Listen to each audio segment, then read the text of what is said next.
RMP अब तक आप देख रहे हैं और आपके साथ मैं हूं पुनीत। चलिए खबरों की करेंगे शुरुआत बड़ी खबर के साथ। राजधानी भोपाल से बड़ी खबर आपको बता रहे हैं। अब बीजेपी यात्रा निकालने की तैयारी में जुट जाने वाली है। जन आशीर्वाद यात्रा निकाली जाएगी बीजेपी की तरफ से और लगभग 15,000 किलोमीटर की यह यात्रा होने वाली है।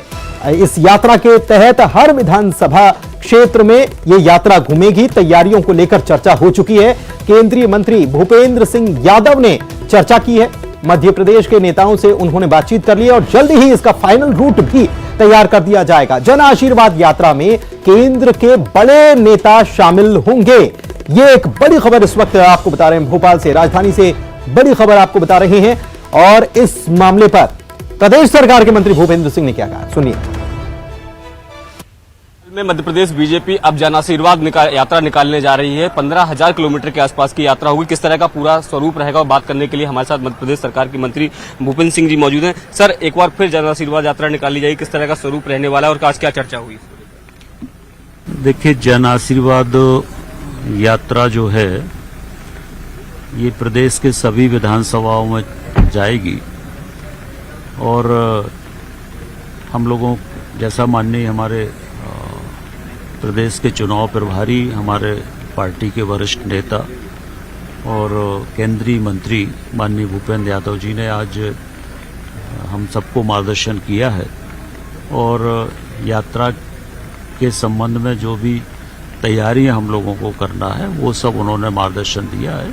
तो हम लोग सब अब यात्रा के मार्ग वगैरह तय कर रहे हैं और वो सारी तैयारियों के बाद फिर सारी जानकारी उनको देंगे और उसके बाद फिर आगे तिथि वगैरह सब तय होगा। केंद्रीय नेता भी इस यात्राओं में शामिल होंगे? क्योंकि बीच बीच में जहां पर बड़ी सभाएं होंगी वहां पर केंद्र के नेता, मुख्यमंत्री जी, प्रदेश के नेता सभी लोग आएंगे। वो तो यह मंत्री भूपेंद्र सिंह जी, इनका साफ तौर पर कहना है कि पूरी 230 विधानसभाओं में ये यात्रा निकाली जाएगी और आखिर इसका क्या स्वरूप होगा इसको लेकर आज चर्चा हुई है। आगामी समय में ये यात्रा का मूल स्वरूप जो है वो जनता के सामने आएगा। कैमरामैन दीपक कुमार के साथ शैलेंद्र सिंह, न्यूज 18 भोपाल। और शैलेंद्र हमारे सहयोगी हमारे साथ लाइव भी जुड़े हुए हैं, सीधे उन्हीं के पास चलते हैं और उनसे इस मामले पर जानकारी लेते हैं। शैलेंद्र, ये यात्रा निकाली जाएगी, 15,000 किलोमीटर की यात्रा होगी। खाका क्या होगा? क्या अलग अलग क्षेत्रों से कई सारी यात्राएं निकाली जानी है और लीड कौन करने वाला है? यानी कि जब ये यात्रा चलेगी, अगर अलग क्षेत्र से किसी एक क्षेत्र से चल रही है तो उसको लीड करने वाला कौन रहने वाला है? क्या जानकारी इसको लेकर? देखिए, अगर बात करते हैं इस यात्रा को लेकर तो 2013 से जन आशीर्वाद यात्रा शुरू की गई थी और इसकी अगुवाई जो है मुख्यमंत्री शिवराज सिंह चौहान करते हैं और ये हर विधानसभा क्षेत्र में ये यात्रा पहुंचती है जिसमें खुद मुख्यमंत्री शिवराज सिंह चौहान एक बड़ी सभा का आयोजन करते हैं और जो सरकार के द्वारा जो योजनाएं चलाई जा रही हैं आम लोगों की उसको उनको जानकारी देते हैं। अभी आज उसकी पहली बैठक ये आयोजित की गई थी जिसमें खुद मध्य प्रदेश के चुनाव प्रभारी भूपेंद्र यादव वो यहाँ पर मौजूद थे। इसके अलावा मध्य प्रदेश सरकार के तमाम मंत्री और दूसरे पदाधिकारी भी इस बैठक में शामिल हुए थे। इसमें अभी ये तय हुआ है कि इस यात्रा को निकाला जाना है। 15,000 किलोमीटर की यात्रा होगी। प्रत्येक विधानसभा स्तर पर यह यात्रा पहुंचेगी और इस बार की इस यात्रा में न केवल मध्य प्रदेश सरकार से जुड़े हुए नेता या पदाधिकारी बल्कि केंद्र के जो नेता हैं वो भी इन यात्राओं में कई जगह पर शामिल होंगे। जो प्रमुख स्थान होंगे वहां पर केंद्र के जो नेता भी उसमें शामिल होंगे। फाइनल रूट क्या होगा, कहां से शुरू होगी, कहां पर खत्म होगी, ये इसको लेकर अभी थोड़ा सा इंतजार करना पड़ेगा क्योंकि आज पहली बैठक हुई है और आज जो है इसको लेकर जो रूट प्लान जो है आज डिस्कस हुआ है लेकिन अभी फाइनल नहीं हुआ है। तो ये माना जा रहा है कि मुख्यमंत्री शिवराज सिंह चौहान जिस तरीके से अगर पिछले जन आशीर्वाद यात्राओं को अगर हम देखते हैं तो खुद मुख्यमंत्री शिवराज सिंह चौहान एक विकास रथ पर सवार होकर प्रत्येक विधानसभा जाते हैं। एक दिन में 2 से 3 विधानसभाओं का वो दौरा करते हैं। तो ये माना जा रहा है कि कुछ उसी तर्ज पर ये यात्रा निकाली जाएगी। हालांकि अगर पिछले सालों में देखें तो काफी जन समर्थन इन यात्राओं के माध्यम से जो है वो बीजेपी ने जुटाने का प्रयास किया और संभवतः इस बार भी उसी तरह का सपोर्ट इस यात्रा को मध्य प्रदेश में मिलेगा। जी, बहुत शुक्रिया शैलेंद्र आपका इस तमाम जानकारी के लिए, इस बड़ी खबर पर जानकारी के लिए। एक बड़ी खबर और आपको बता रहे हैं संस्कार धानी यानी जबलपुर से इस वक्त की बड़ी खबर आपको बता रहे हैं। आईएएस की सजा पर हाईकोर्ट ने रोक लगा दी है। आईएएस की सजा पर मुख्य न्यायाधीश की युगल पीठ ने रोक लगा दी है। आपको बता दें कि यह मामला जो है ये छतरपुर के संविदा कर्मचारी की रीज्वाइनिंग के मामले को लेकर हाईकोर्ट की सिंगल बेंच के फैसले का है। सिंगल बेंच ने 7 दिन की जेल की सजा सुनाई थी। आईएएस अफसरों की अपील पर फिर से सुनवाई करते हुए जेल जाने के आदेश पर अब स्टे मिल गया है। फिलहाल आईएएस जेल नहीं जाएंगे। शीलेंद्र सिंह और अमर बहादुर सिंह, ये दो नाम हैं। हाईकोर्ट के चीफ जस्टिस रवि मलिमत और जस्टिस विशाल मिश्रा ने इस पर स्टे लगाया है। पवन हमारे संवाददाता हमारे साथ फोन लाइन पर जुड़े हुए हैं। क्या जानकारी पवन इस खबर को लेकर आपके पास? जी, इस मामले में ये पूरा मामला जो है हाईकोर्ट की अवमानना का था, जिस पर आईएएस शीलेंद्र सिंह और अमर बहादुर सिंह को हाईकोर्ट की खंडपीठ ने युगल पीठ सिंगल बेंच ने सजा सुनाई थी, जिस पर उन्होंने फिर हाईकोर्ट में अपील की और चीफ जस्टिस के पास उनकी अपील पहुंची, जिस पर फिलहाल स्टे दे दिया गया है। यानी उन्हें जेल तो नहीं जाना पड़ेगा, लेकिन जुर्माना भरना पड़ेगा। छतरपुर का ये पूरा मामला है। 2017 का एक संविदा कर्मचारी की रीज्वाइनिंग को लेकर के ये पूरा केस लगा था, जिसमें 4 साल से सुनवाई चल रही थी और बार बार हाईकोर्ट के निर्देश मिलने के बाद भी उन्हें ज्वाइनिंग नहीं दी जा रही थी, जिसको लेकर के आईएएस पर नाराजगी जाहिर की थी हाईकोर्ट ने और उन्हें सजा सुनाई थी। बहुत शुक्रिया आपका इस जानकारी के लिए। सीएम शिवराज सिंह चौहान पन्ना पहुंचे और गुनौर में लाडली बहना सम्मेलन में शामिल हुए। इस दौरान उन्होंने यहां 677 करोड़ के विकास कार्यों का लोकार्पण, भूमि पूजन भी किया। सीएम शिवराज ने लाडली बहनों से संवाद किया। इसके पहले उन्होंने रोड शो किया, जिसमें बड़ी संख्या में लोग मौजूद थे। इससे पहले सीएम ने यहां पर रोड शो किया और लोगों से मेल मुलाकात भी की। लोगों पर भी उन्होंने फूल बरसाए। आप सबसे माफी चाहता हूं, मैंने आने में बहुत देर कर दी, लेकिन मेरी गलती नहीं थी। जगह जगह जनता ने रोक लिया। और सुनो, 27 तारीख को दोपहर में 1 बजे अपन राखी का त्योहार मनाएंगे। 31 को भैया को बांधना, 30 को तुम्हारा ये भाई तुमसे जुड़ेगा। तो आगे बढ़ते जाओ। अब गरीब नहीं रहेंगे, आंखों में आंसू नहीं रहेंगे। हम भी आगे बढ़ेंगे, हमारे बच्चे भी आगे बढ़ेंगे, हम भी इज्जत और सम्मान की जिंदगी जिएंगे। इसलिए भाई जान लगा देगा, मैं जीऊंगा तो तुम्हारे लिए, और अगर कभी मरना पड़ा तो मरूंगा भी तुम्हारे लिए। फूटा हुआ था, उसका बांध बनाने का और बाकी भी जो चीजें बताई है उन सब पर मैं गंभीरता से विचार करूंगा। गुनौर के कॉलेज में सारे सब्जेक्ट, साइंस सब्जेक्ट की भी क्लास शुरू की जाएगी। और गुनौर में बेटियों ने कन्या हायर सेकेंडरी स्कूल को, हाई स्कूल को हायर सेकेंडरी स्कूल की बात कही है, रास्ते में मिली थी, तो वो हाई स्कूल भी बनाया जाएगा। देश में चुनावी साल में आरोप की सियासत जारी है। कांग्रेस ने बीजेपी पर भ्रष्टाचार के आरोप लगाए तो बीजेपी कांग्रेस के इस आरोप पर हमलावर हो गई। देखिए,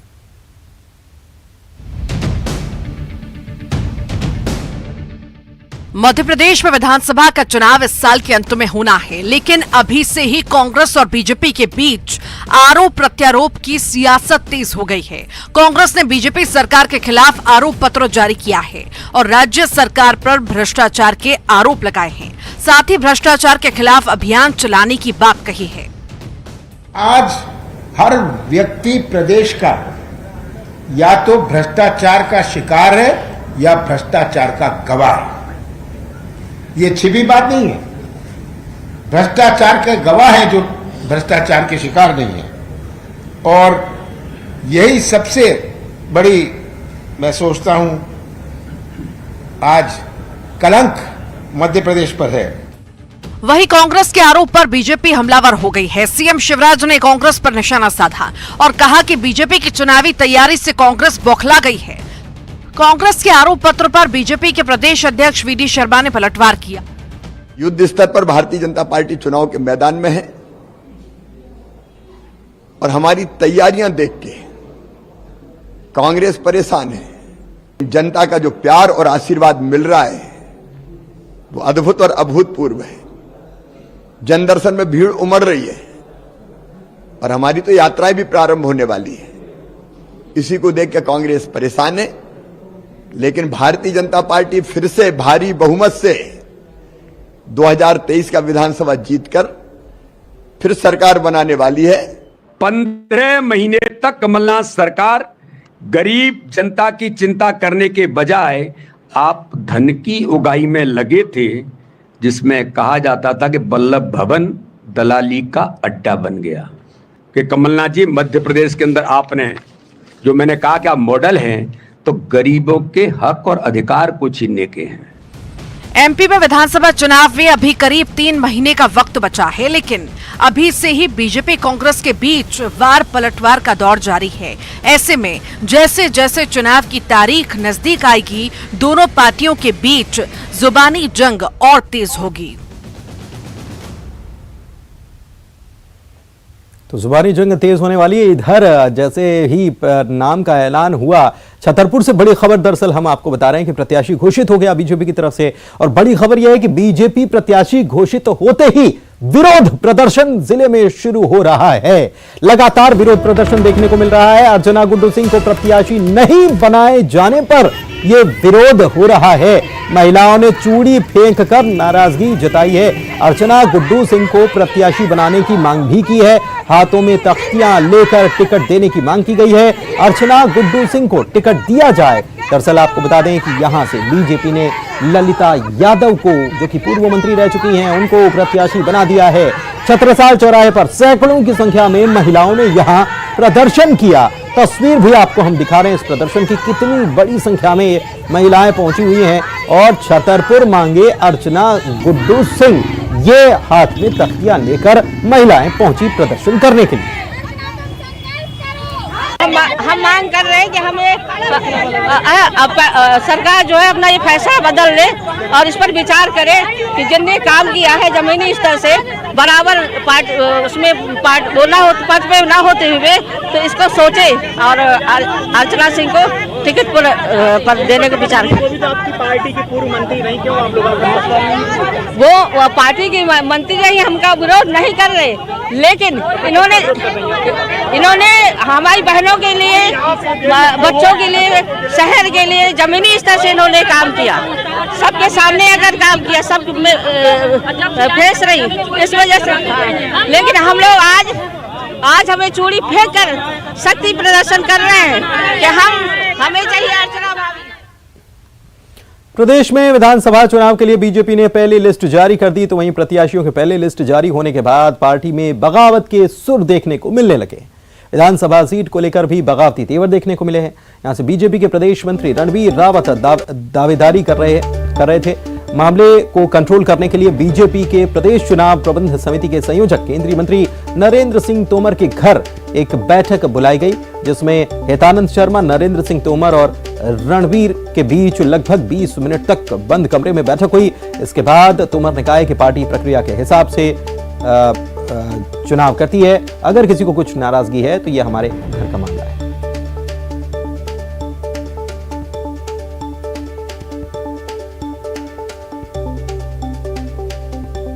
भारतीय जनता पार्टी कार्यकर्ता आधारित राजनीतिक दल है, प्रक्रिया के अनुसार चलता है। भारतीय जनता पार्टी चुनाव की तैयारियों में लगी है, चयन की प्रक्रिया भी प्रारंभ हो गई है। ये हमारे घर की बात है, हम निपटेंगे। और मुझ जैसे सामान्य कार्यकर्ता को पार्टी ने बहुत सम्मान दिया है और मैं भी लगातार पार्टी के लिए अपनी पूरी निष्ठा से काम करता हूँ। और भारतीय जनता पार्टी जो निर्णय करती है बहुत सोच समझ कर निर्णय करती है, कार्यकर्ता के हित को ध्यान में रखते हुए निर्णय करती है। इसलिए पार्टी का निर्णय सर्वोपरि होता है और हमेशा अच्छा होता है। नहीं, मुझे पता नहीं है कौन समर्थक है, लेकिन मैं जो भी लोग हैं उनसे आग्रह करना चाहता हूं कि भारतीय जनता पार्टी के नेतृत्व का जो निर्णय है उस निर्णय हमारे लिए सम्मान है। पूर्व विधायक और वरिष्ठ बीजेपी नेता भंवर सिंह शेखावत ने कांग्रेस ज्वाइन करने की अटकलों पर विराम लगा दिया और कहा कि कांग्रेस के नेताओं ने मुझसे किसी तरह की कोई बात नहीं की है। मैं अभी पार्टी के साथ हूं, पार्टी के नेता मेरे साथ हैं। कांग्रेस में जाने की अटकलें महज अफवाह हैं, नाराजगी जैसी कोई बात है नहीं। उन्होंने ये भी कहा कि अगर टिकट नहीं मिलेगा तो घर बैठ जाऊंगा। ये जो चल रहा है सब अफवाह बेटा, तो इस बात पे कोई कम नहीं है। न कोई कांग्रेस ने मुझे आके निमंत्रण दिया है, न मैं कांग्रेस के पास कुछ मांगा है। मैं मेरी पार्टी में हूँ, पार्टी अध्यक्ष मेरे साथ खड़े हैं, पार्टी के संगठन मंत्री मेरे साथ खड़े हैं। विधानसभा चुनाव से पहले कांग्रेस में भी गुटबाजी की बातें सामने आने लगी हैं। टीकमगढ़ में 2 बार से कांग्रेस यादवेंद्र सिंह बुंदेला पर दांव लगाती रही है, लेकिन दोनों चुनाव में उन्हें हार का सामना करना पड़ा। अब एक गुट और सामने आ गया है। 6 नेताओं का यह गुट है जो ये चाहता है कि इन 6 लोगों में से ही किसी एक को टिकट दिया जाए। ये 6 नेता टिकट के लिए एड़ी चोटी का जोर लगा रहे हैं।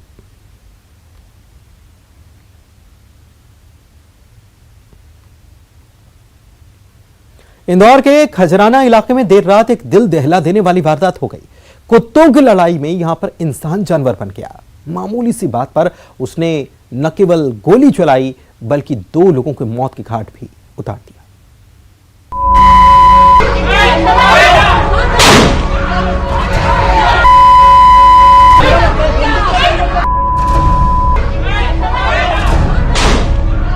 ये फायरिंग लुटेरों को भगाने के लिए नहीं हो रही, ना ही किसी गैंग वॉर में ये गोलियां चली हैं। दरअसल कुत्तों को घुमाने के विवाद में इंसान आपस में भिड़ गए। गुस्साए कुत्ते के मालिक ने अपनी डबल बैरल की लाइसेंसी बंदूक से दनादन फायरिंग कर दी। 2 लोगों की मौके पर ही मौत हो गई और 8 लोग घायल हो गए। वारदात इंदौर के खजराना थाना इलाके की कृष्णाबाग कॉलोनी की गली नंबर 6 की है। देर रात को कुत्ते का मालिक अपने कुत्ते को घुमाने ले गया था। उसी दौरान उसी कॉलोनी का एक और व्यक्ति अपने कुत्ते को सैर करवाने ले गया। दोनों कुत्तों में झगड़ा हो गया तो उनके मालिक भी हाथापाई पर उतर आए। लोग बीच बचाव करने लगे। तभी एक कुत्ते के मालिक ने अपने घर की बालकनी से पहले हवाई फायर किया और फिर भीड़ पर गोलियां चला दी। मौके पर ही 2 लोगों की मौत हो गई। वारदात के बाद पुलिस मौके पर पहुंची। पुलिस ने बताया कि खजराना इलाके की गली नंबर 6 में ये वारदात हुई है। कुत्तों को घुमाने की मामूली सी बात को लेकर लोगों में झगड़ा हो गया था। एक कुत्ते का मालिक बैंक में सिक्योरिटी गार्ड है। उसने अपनी लाइसेंसी बंदूक से फायरिंग कर दी और 2 लोगों को मौत के घाट उतार दिया। पुलिस ने आरोपी गार्ड राजपाल, उसके बेटे और एक रिश्तेदार को गिरफ्तार कर लिया है। साथ ही बंदूक को भी जब्त कर लिया है। उसका नाम राजपाल राजावत है। उसने अपने ऊपर चढ़ करके और फायर किए। फायर उसमें 2 पहले हवाई फायर किए, उसके बाद एक फायर जहां जो लोग खड़े हुए थे एक जो नीचे की तरफ किया। और ये जो डबल बैरल जो 12 बोर गन थी और इसी का उपयोग वो गार्ड के रूप में बैंक में किया करते थे। तो इसमें उस समय जो आसपास कुल इसमें 8 लोग घायल हुए हैं और इन 8 घायलों में से 6 लोगों को उपचार अभी चल रहा है और 2 लोगों की इसमें डेथ हुई है। खजराना पुलिस ने पीड़ित की शिकायत पर गार्ड राजपाल सिंह राजावत, उसके बेटे और रिश्तेदार के खिलाफ हत्या, मारपीट और धमकाने का केस दर्ज किया है। और एक बड़ी खबर इंदौर से इस वक्त आपको बता रहे हैं। इंजीनियर हत्याकांड के आरोपी गिरफ्तार कर लिए गए हैं और पुलिस ने गिरफ्तार करने के बाद आरोपियों का जुलूस भी निकाला है। चंदन नगर क्षेत्र में इन लोगों का जुलूस पुलिस के द्वारा निकाला गया। जुलूस के दौरान लोगों से माफी मांगते हुए आरोपी नजर आए। पुलिस ने आरोपियों की उठक बैठक भी लगवाई। बता दें आपको कि बुधवार की रात को इंजीनियर की हत्या कर दी गई थी और इसके बाद पुलिस सरगर्मी से आरोपियों की तलाश कर रही थी। आरोपियों को पकड़ा गया और अब वो आज उनका जब जुलूस निकाला तो वो इलाके के लोगों से माफी मांगते हुए भी नजर आए। बुधवार की रात को इंजीनियर की हत्या हुई थी।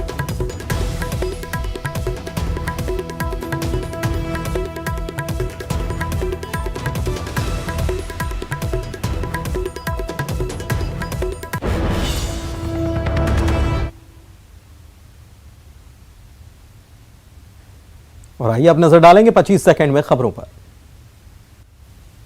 विजय सिंह ने सीएम शिवराज सिंह